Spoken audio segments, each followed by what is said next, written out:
They thought it was gone for good. It's the return of the gig.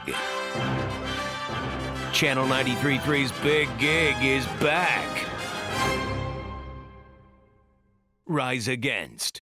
It's Channel 93.3. I am Nerf, and I am here at Big Gig with Tim and Joe from Rise Against. How you guys doing? Doing great, Nerf. How we doing? Oh, living the dream, man. Yeah. It feels so good to be back. I was out there. We got the locals only stage, and Alf, our locals only guy, came out and did the first stage announcement, and it just it all kind of came true. You know, it's I'm like, wow. It's like we're actually putting on a show now. It's It's awesome. got to feel good. It does. Yeah. Feels amazing. I mean, as much as the last 18 months kind of sucked, it's what for you guys, were there some silver linings? Were there some things that maybe unexpected things that all that downtime was, made positive for you?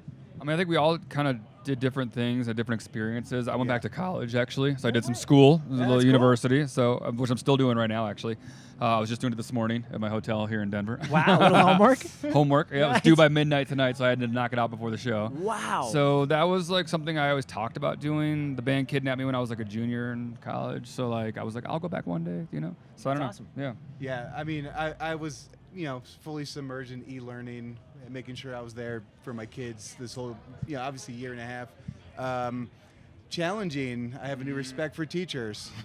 So true. Teachers, IT people, janitors, Yeah. being the school is unbelievably challenging. Absolutely. Yeah. Yeah, we found out that we need teachers and garbage men way more than we need advertising executives. Yeah, You know what I right. mean? Totally, totally.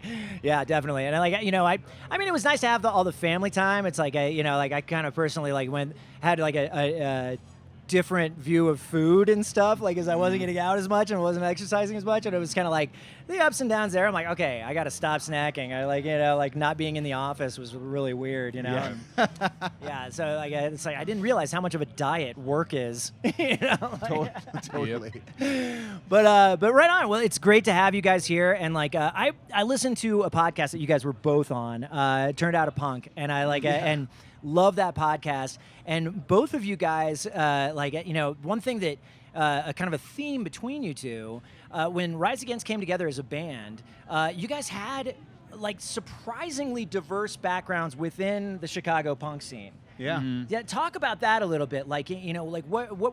What was the difference there? And just talk about that. Give people some between Baxter and 88 Fingers Louie and Yeah, it's probably crazy to explain it to kids nowadays who are music is so genre defying. We blurred all genres. You know what I mean? So they're just what? They're all just playing in punk bands. Right. But at the time, I mean, punk was different.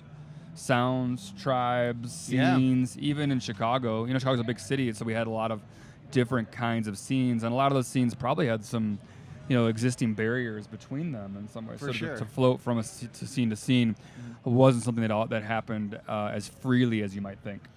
Yeah, and there were definitely things I was raised on more simplistic hardcore, where Tim always took, he was very creative, that 90s Discord Records thing where you took chances with music.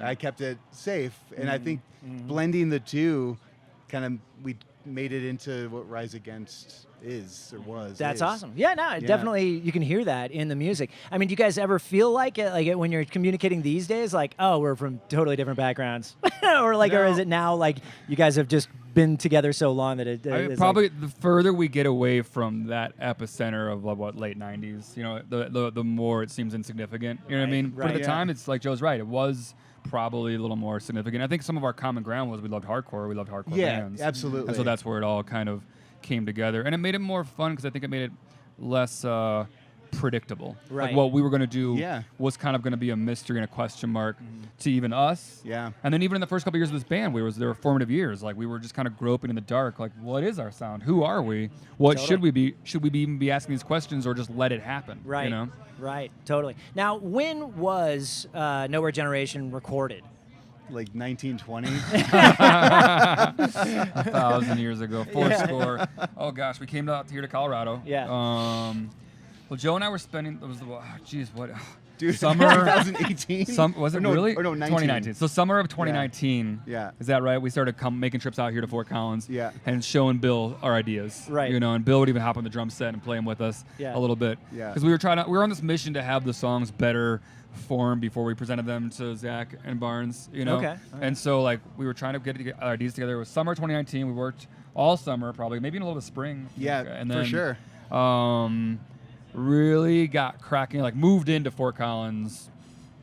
What, fall? It was fall for sure. Fall of Yeah. 2019. Maybe November. Yeah, maybe around November, and Wow. spent like November, December, and a lot of January. Yeah. Well, I guess a lot of February too, because we were here when like I woke up in Fort Collins the day the hotel kicked me out and said go home Oh, right. because of COVID. So I was Yeah. still. You were in Fort Collins too. Yeah. We were both Yeah. there in March of.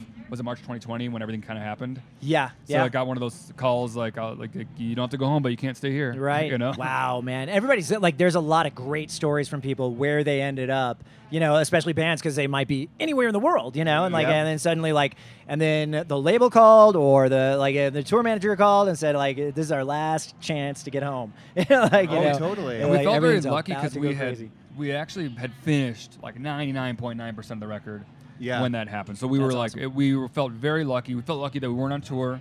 Yeah. You know, with a whole fleet of people. I felt bad for all of our friends that were on tour having to shut down tours. Yeah. And then we anticipated maybe a 3-week break, right? And what's right?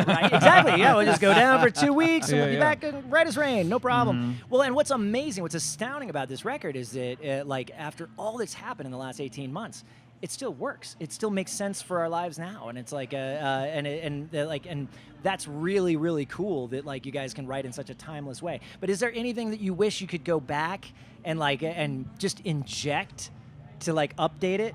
Do you feel like is there anything when you listen to the record that like you? I mean, so much happened post our record, and some of those songs feel like they were written during this really tumultuous year that we had. And the way I process that is like I think about Rise Against is very our themes are dystopian, you know, and dystopia traffics in telling a story of what could happen if we keep going down the road that we're going down, right? So in any classic dystopian, whether it's Handmaid's Tale or 1984, if you keep doing what you're doing, this is what the world might look like. And so that's what Rise Against does. We sing about like, if this is what we're going to keep doing, this is what the world might look like. So when you hear Nowhere Generation, we were sort of looking at the signs and trying to predict where we might end up. And so none of us anticipated that we would end up there so fast. Right. Didn't know that was 2020. Right. but So like yeah. when we were writing songs like Broken Dreams, and it was like when the city streets are barricaded, a chaos we ourselves created, and then I'm turning on the news in Chicago and the bridges are up and the city streets are barricaded. Yeah, yeah. I was like, oh, I kind of like Yeah. wrote about this in theory, but Thanks, here it Nostradamus. yeah. but Damn. here it is happening. I hate it when you're right, Tim. right now. Right. Well, that's awesome. Like, such a great record, and like, Thank and you. thank you guys for being here. I can't wait to see you guys, and like, we're gonna have a lot of fun out there. Break a leg. It's Big Gig, Channel 93.3. Joe and Tim, Rise Yeah. Against coming up. Thanks, guys.